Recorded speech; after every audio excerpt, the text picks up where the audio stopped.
G'day. Welcome to part 3 of my take on the Qur'an. For this video, I wanted to talk a bit about the stories written in the book that, in all honesty, made me shake my head in disbelief.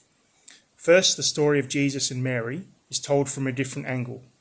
It describes Mary meeting an unnamed man sent by God, and I quote, "to give you a holy son." Most people say it is the angel Gabriel, but it could have been a mortal man.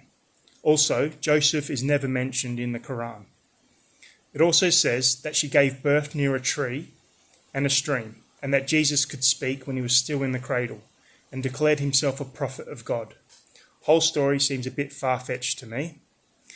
Other stories I came across that seemed a bit out there are obviously Noah's Ark and the flood, Jonah and the whale, the staff of Moses turning into a serpent twice, first when he met the Pharaoh and then during the burning bush story. He then parted the Red Sea and died at the grand old age of 950.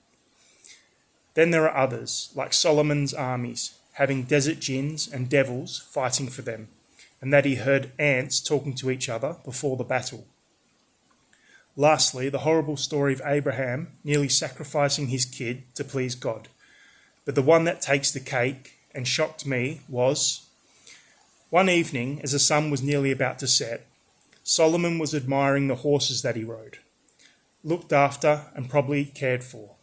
After the sun had set and the sky grew dark, it suddenly dawned on Solomon that he had been showing too much care and love for his horses and had been neglecting God. He immediately called the horses over to him, where he started hacking at the legs and necks of the horses to prove to God that he had not forgotten him. What kind of sick, twisted stories are these?